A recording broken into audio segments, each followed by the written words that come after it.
Welcome to the Olah show where we delve into real life stories that matter most. I'm your host, Olah, and today we're addressing a topic that touches millions of lives across the globe: divorce, successful co-parenting, and self-rediscovery. The journey to rediscovery can be very challenging, yet incredibly empowering. Joining me today is a remarkable and amazing young woman who has lived this journey firsthand. My girl, Janel Inez, is here to share her story. Welcome to the Ola Show. Thank Hey. you. Hey, girl. Hey. Good to see you. You too. You're looking hot and fly. I do my best. I do my best to keep up with you. I love the hair. Thank you. It's amazing. This is a part of that rediscovering, right? Right? Right. Good. Thank you. How you doing? How's it been? It's been great. So, at what point did you decide that getting a divorce was the best option for your family? Well, I think, it isn't something that happens overnight, right? Because we don't get married to get divorced. Yeah. So you put the work in, whether it is through prayer, through counseling, through just simply not giving up. Right? Yeah. I think that any woman, and I know that I did, at some point, it's like, you know what? This just isn't for me, right? Because you do your best, you put in the work, and then you get to a point where it's like, I gotta make this about me. You have to choose you. I gotta choose me.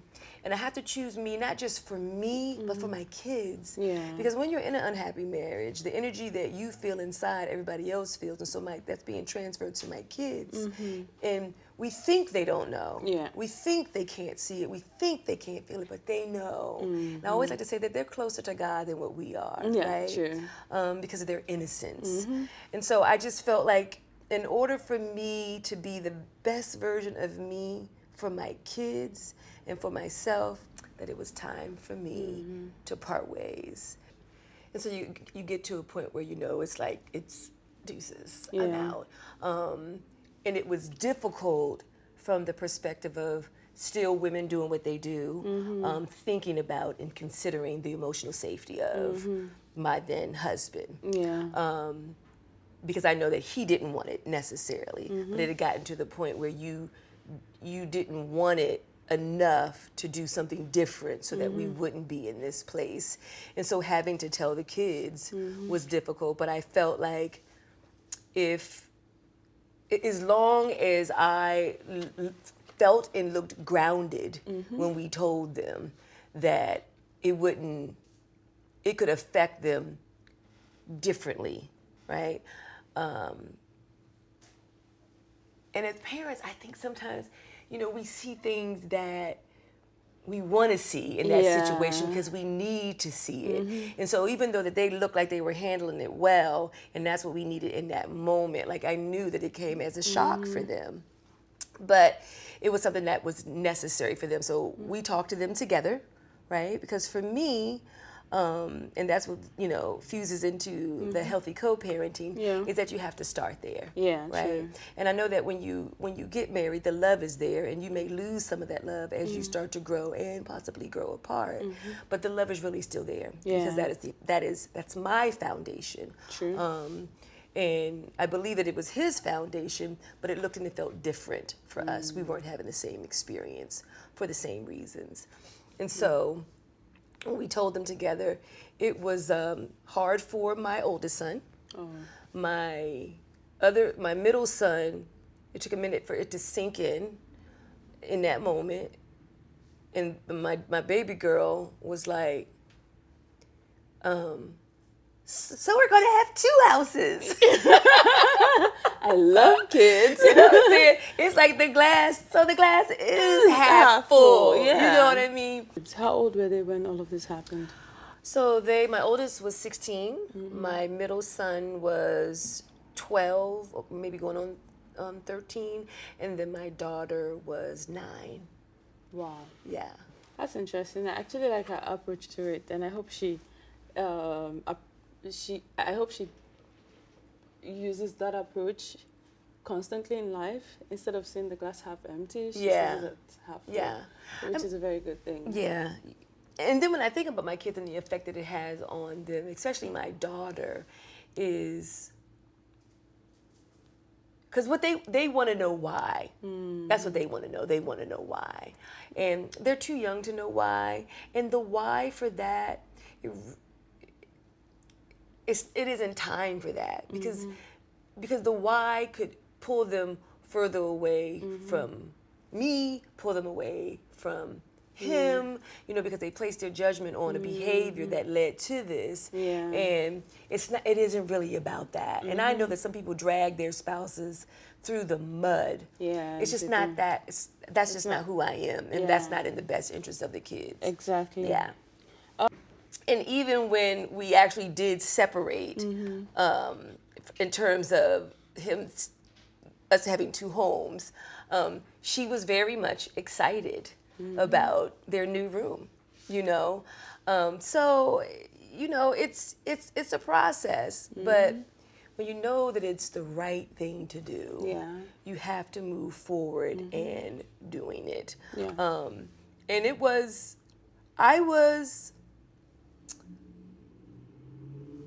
I don't like to say that I was hurt, because I think that being hurt is a choice, right? Just like any emotion. I was more disappointed than anything. I think that someone hurting you has more power over you than simply being disappointed in a person's actions, in a person's behavior, So I was disappointed that it did not work out the way that we got married for it to work out. And so I went through my phases of disappointment, and I was a little angry a little bit, I remember when I went to the courthouse, and I think it was, I went to the courthouse, and I filed the papers, and that was like when it hit me. Like I'm really doing this. I felt like a baddie, right? Because it's like, what? So many women stay in bad situations, and they're miserable, and their children are growing up in a dysfunctional environment, and nobody wins in that situation, right? And so we're in LA, and I wasn't in my 20s. So to start a life with 3 kids by myself is like, that's a lot. That's brave. You know what I'm saying? That's bravery is a huge part of that. I never felt afraid or scared, because obviously I was in a position financially to be able to do that. And so when I did leave, it was important for me to be close enough where we still felt like we were a family. We were a family. And so I moved a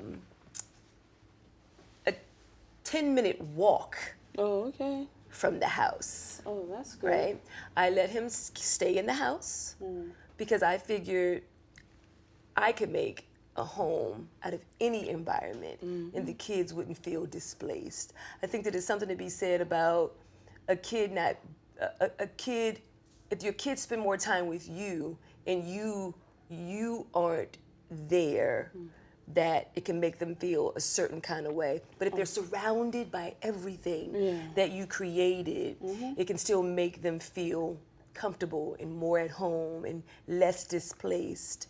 Because I don't know how my husband, I call him my husband because he was my husband. I feel like ex-husband has such a negative connotation to it, right? And I still love him. We're just not married. You know what I'm saying? He's the father of my children.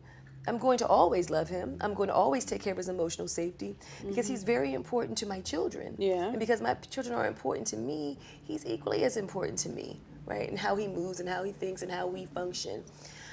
But so we're still in close proximity.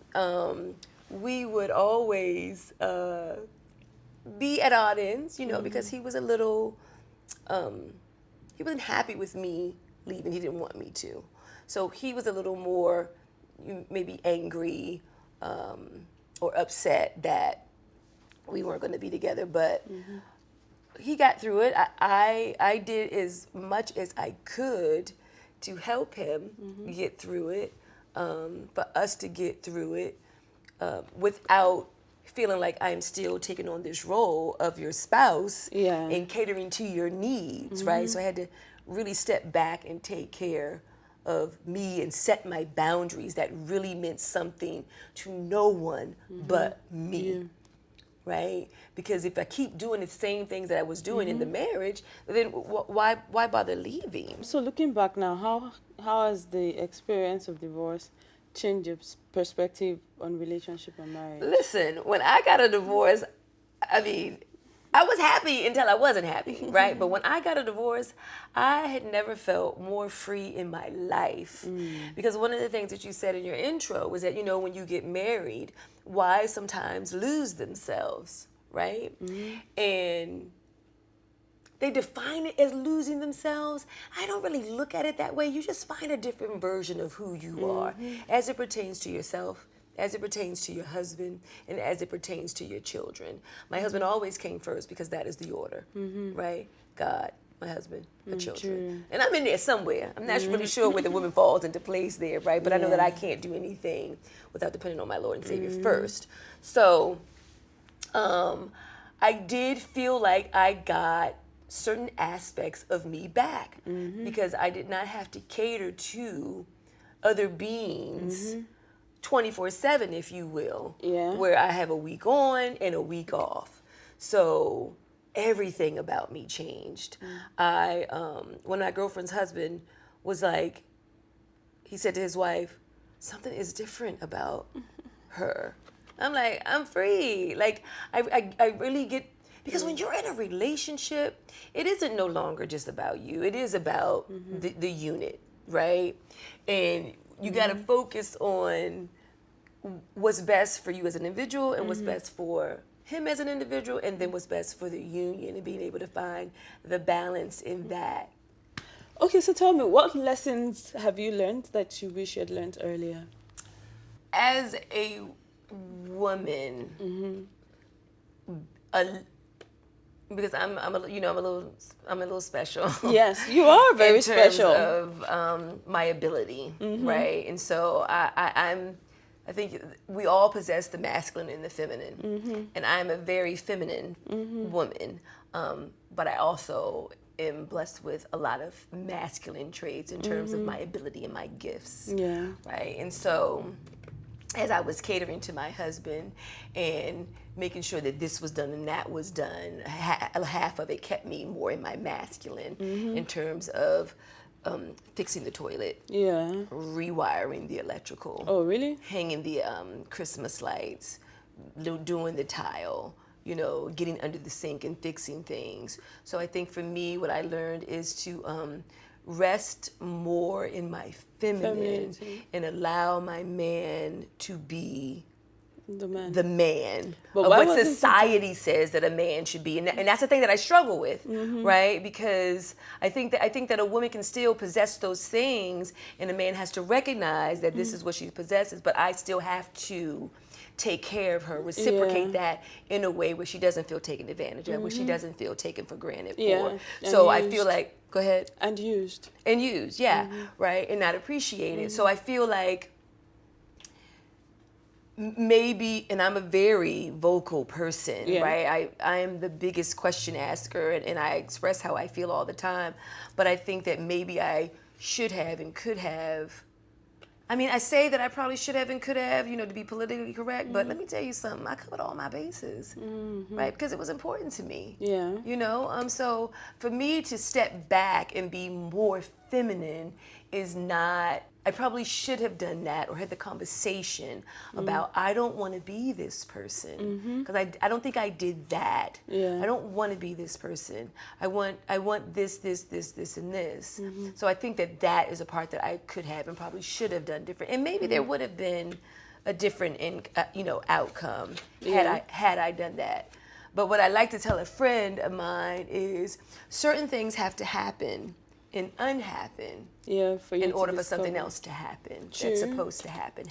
True. And many times we don't know what we can do until we're faced with the situation.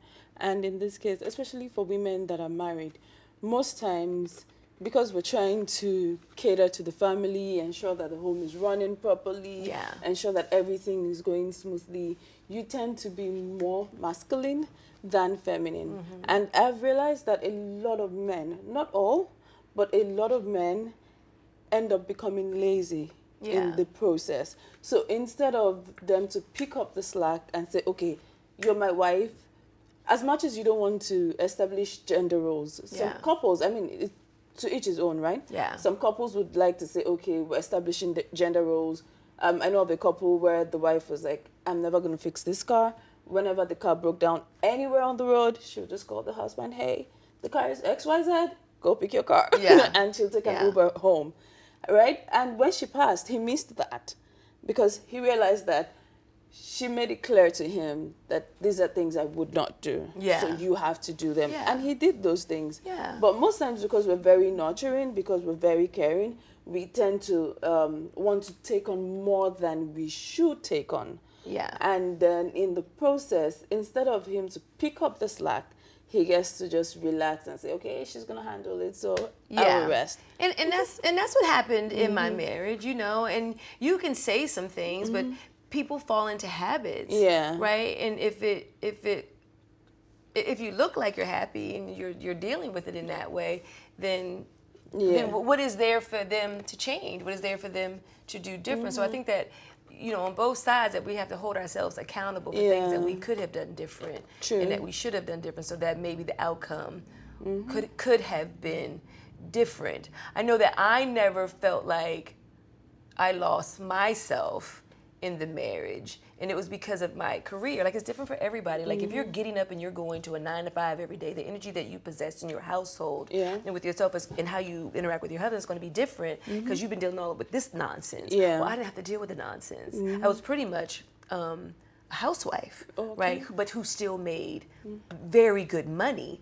But I didn't have to go and interact with the world, so my house could feel the way that I needed it to feel. I could present myself the way I wanted to present myself as a woman, as a wife, as a mother. I didn't always dress like a mother. I'm not a matronly kind of person, you know. But I felt the way that I wanted to feel. I definitely invested in myself. I never felt like, oh, I'm doing so much for you guys, and you know, I'm not doing anything for me, because I did do for me. Because when the kids weren't there, Janelle was doing for Janelle. You know, I didn't get that from my spouse though, right? So, and I don't think it's fair to say most men, you know, we definitely can't say all men, but we can most certainly say a good number. Some men, you know, just like it's like some women, you know, we have to be fair to, you know, the good brothers out there and the good women that are out there putting it in. Are you ready to elevate your events to the next level? Look no further than Marcin's Events, Decor, and More, an LA-based event company that transforms ordinary gatherings into extraordinary experiences. Whether it's a grand celebration or a cozy home event, Marcin and her team has you covered. Founded in 2009 as MOR Events in New England, Merchants Events, Decor, and More recently moved to the vibrant city of Los Angeles. This company brings years of experience, impeccable taste, and a passion for building community to every event. From planning and designing to decoration and management, they do it all. Marcin blends her love for decorating with her extensive management and planning skills. She brings her unique touch to the Los Angeles area, making every event a masterpiece. Marcin's passion doesn't stop at events. She's also the host of The Infinite Time, a podcast where she interviews transplants to Los Angeles in the creative space, sharing their inspiring journeys and stories. Tune in to watch Marcin connect with others and build community one episode at a time. Want to see Marcin's magic in action? Check out her stunning home and event decor on Instagram and follow her podcast on YouTube. Marcin's Event, Decor, and More isn't just about events, it's about creating unforgettable experiences and connections. You know, with these things, you get to realize a whole lot of things. I mean, they say marriage brings out the best and the worst in everybody. So were there things that happened that you're like, oh my God, I had no idea I could do this? Yeah. Well, I think that that's a good thing, right? Because, you know, if everything is always so good, where are you growing? Yeah, How true. are you learning? You know what I'm saying? And I think that it's healthy to challenge each other from a healthy place, from a respectful place, it may feel like this to you, but that's not how I mean it, or you may not like this because it's stretching you, but you know that it's through love. So I think that nothing in life is going to be easy. Nothing in life is going to be a cakewalk, but it's how you walk it, right? If you got on high heels and you know they make your feet hurt, you're going to have to put on some flip-flops. Exactly. You know? And so let's talk about co-parenting. We all know that co-parenting is not the easiest thing, right? Even when you're married, you have different ideas. How much more when you're not married, right? This person wants this, the other person wants that. So how were you guys able to effectively navigate that? Did you guys have ground rules from the onset that, okay, these are boundaries that you're not crossing?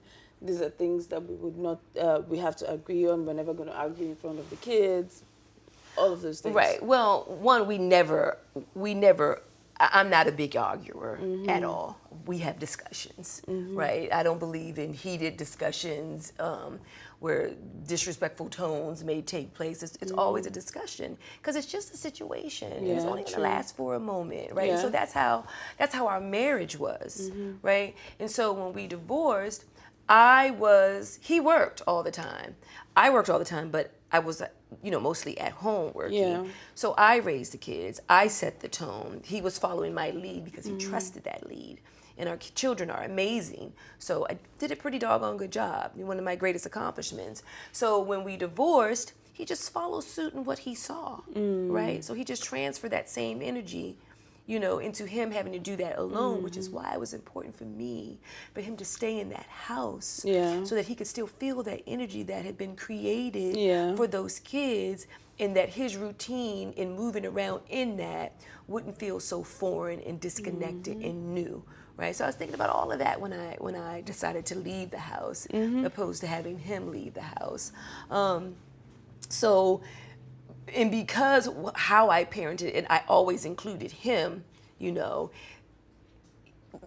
everything just stayed the same, right? It didn't matter if someone was upset or bitter because of the divorce. Those kids were a priority. Yeah. They were a priority. We decided that we would do, because I think that it's important. I told him it's important for you to create your own rules and rhythm and family traditions based on you. Because we're two very different people and we handle things very differently. And so even though we are co-parenting, there's still things that he may allow in his house that I don't allow in my house. Yeah. And if our kids are smart enough and in tune enough to know the difference between their mom and their dad. Like, dad don't play when it comes to that.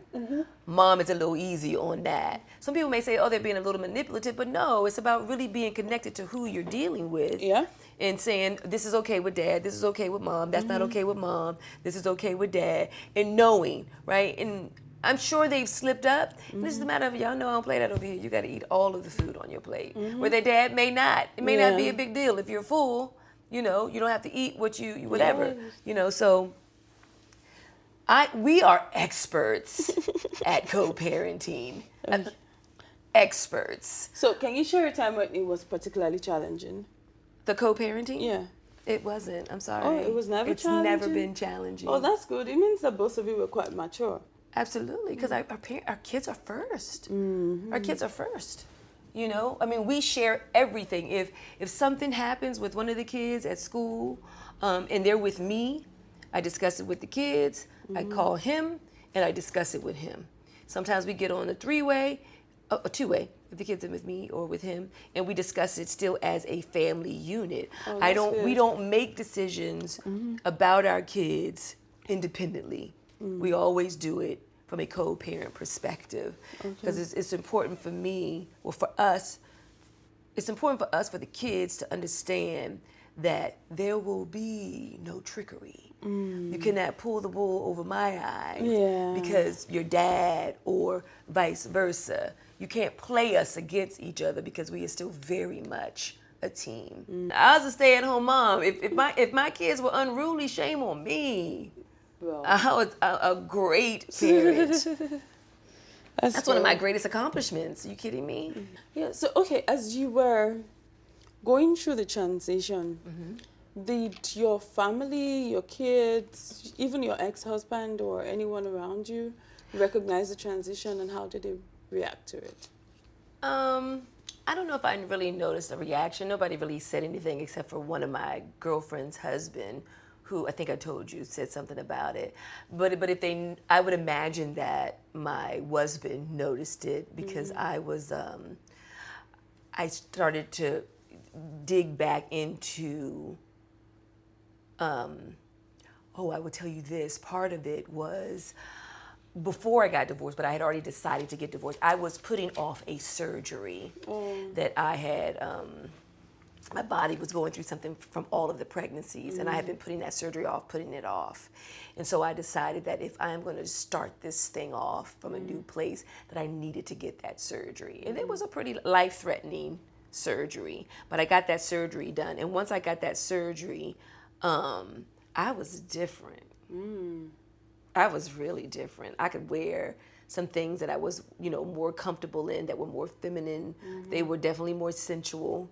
And I just felt more like me, and that was a game changer. I was up dressed every day to the grocery store, to the mailbox, right? Great. I had arrived, honey, and I knew it, right? Yeah. And so I think that my kids noticed it from the perspective of, Mama, where you going? Nowhere. Nowhere, I was more creative. I was so free of all the stuff that was weighing me down that my creativity just was like, was just oozing from out of me. So that part was freeing for me. I think my friends noticed that my energy was a little different because nobody knew what was going on in my house, right? I would never talk bad about my husband ever. Yeah. He's the father of my children. Why would I do that? So it was a shock to everybody, but so I don't think that I paid that much attention to what anybody was seeing or thought. I was just doing what Janel do. Exactly, be fly. And enjoy life. And enjoying life. Okay, so I was gonna ask, after the divorce, whether what were some of the initial steps you took to rediscover yourself? So if we were to say 5 steps, what were the top 5 steps you took to rediscover yourself? Well, the main thing is I started to pray and meditate more, right? That was 1.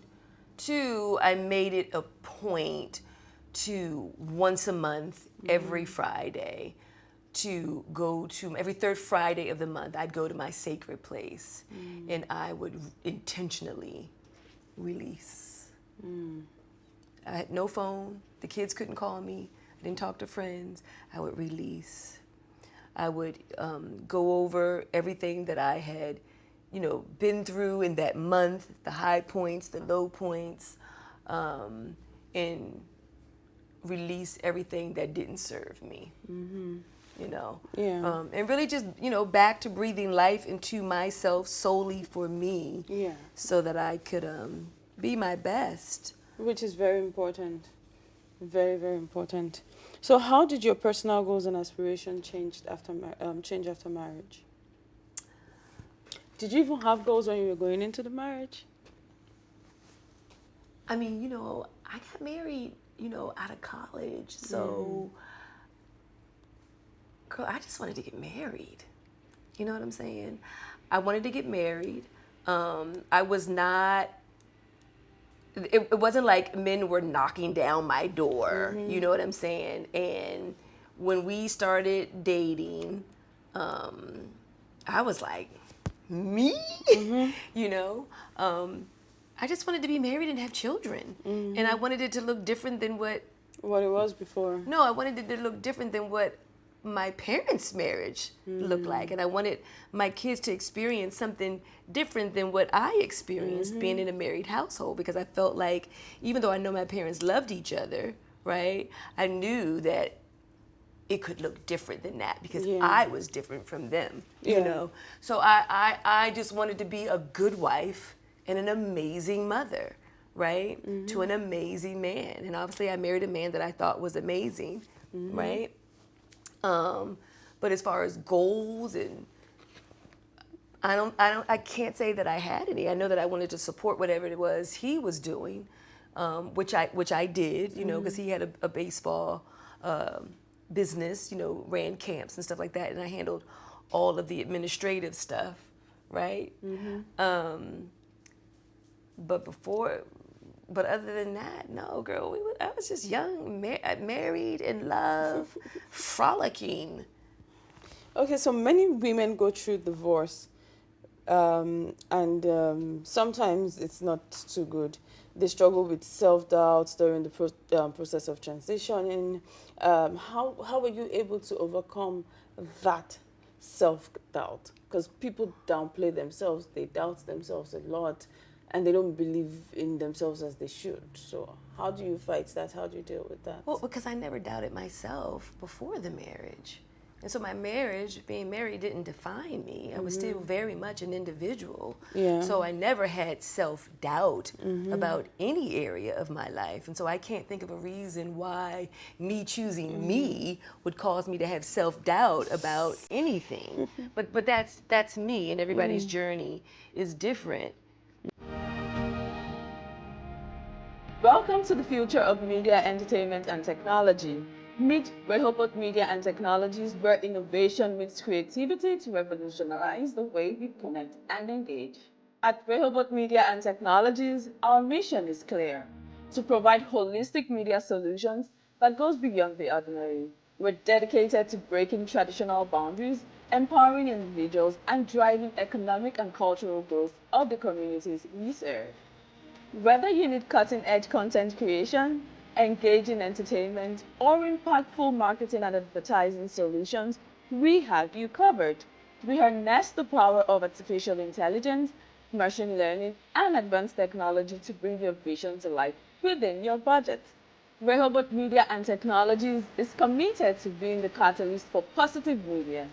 We create unparalleled value for our clients, our employees, and our stakeholders by delivering top-notch services that are innovative, effective, and tailored to meet your needs. Rehoboth Media and Technologies, where your success is our passion and the future is now.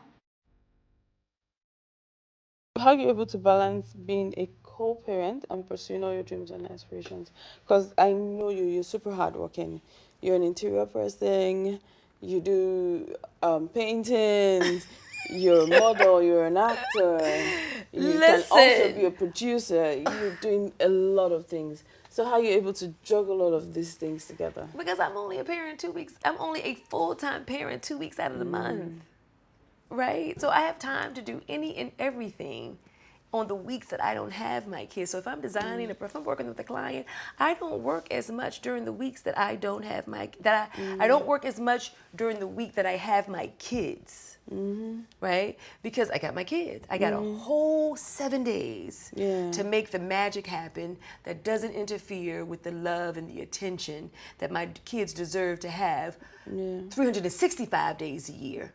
But they only get half of that. So what I give them during the time that I have them is always accelerated to me. When I don't feel like cooking, I cook.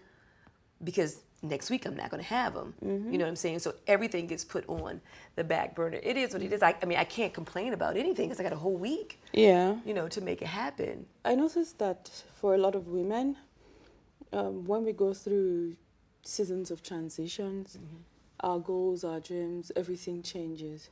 So for you now, how did your personal goals and aspirations change after divorce? One of the things that did increase after my divorce and the transition was my creativity. Okay. Right. So I was able to do more of my artwork, which I hadn't done in years. Okay. Right. The creativity of all of, you know, the artistic side of me. So that was escalated in a big way after my divorce, but I dropped a lot of things off, right? And so I could start seeing some other things a little clearly, right? So I think that if you allow, it's really about acceptance, true. right? And not beating yourself up, right? Because you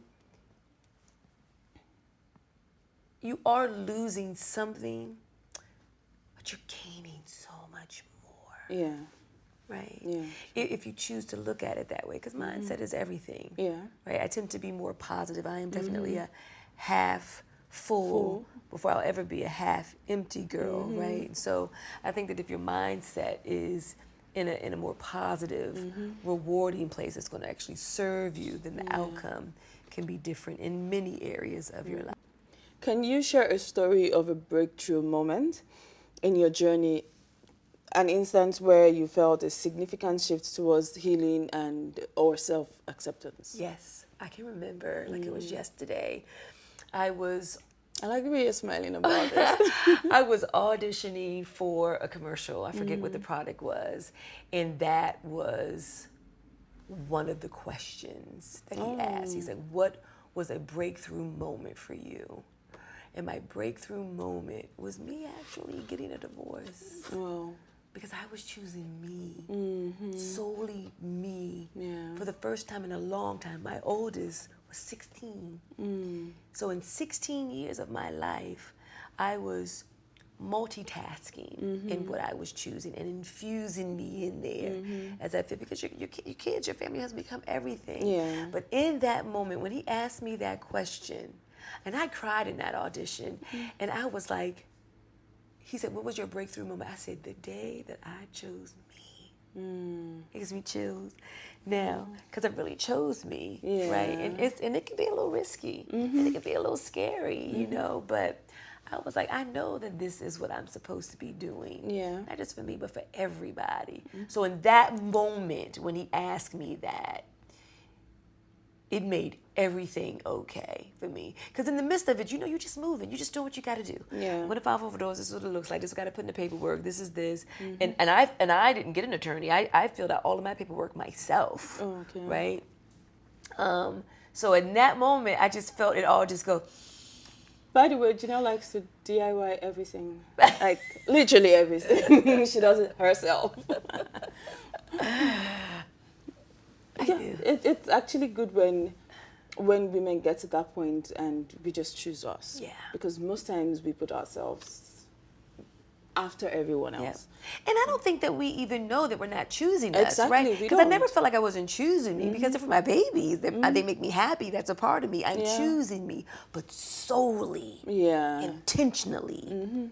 Me. I was selfish in the pursuit of what I needed based on what was in front of me and what I had been dealing with, right?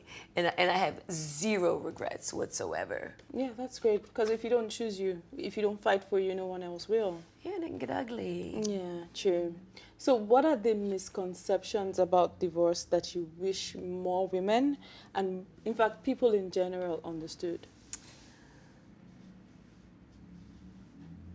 That there is a very happy life after divorce.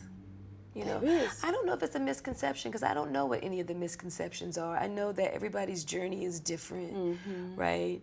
And if you're not happy after divorce, you got to really think about why. Why aren't you happy? What aren't you contributing to yourself that you aren't happy or that's that big of a struggle? I mean, obviously being in Los Angeles is very expensive. And so when you decide to be divorced and be single and be on your own, that can contribute to your happiness, right? So I think that you have to be realistic in how you move in your divorce. And if LA isn't for you and you can't afford that, then you have to relocate so that you can live your best life. You know, I've been blessed where I'm able to still stay here. And I'm not saying that part of it is easy because I'm in the industry and it's wishy-washy. You know, it's stuff going on, okay, that I wish wasn't going on. But I know that I have to persevere because I know God's got me. It's just taking a little bit longer to get myself, you know, exactly where I want to be. But that life goes on, and it's gonna go on with or without you. Yeah, you know, for me, I came to this realization at the point when I was like, it wasn't even I wouldn't say it was a realization. I think I just understood it better. And I was like, see, unfortunately for a lot of us women, we live for other people. We live to make other people happy. And the unfortunate part is, if anything happens to us right now, everyone will move on. The kids will move on. The husband will remarry. Yes. And you are there. At the end, it's not a win-win situation. You're not winning at any point. If you don't choose you, you're not winning. Yeah. That's it. So if it's not serving you, let it go. Let it go. And trust God for something better. You have to. Yeah, that's it. So on that note, we have come to the end of the show. Thank you so much for this very insightful conversation, and thank you for being very honest. You're welcome. Thank you. Thank you. All right, guys. Till next time, I am still your host, Olah Oyedeji. Bye for now.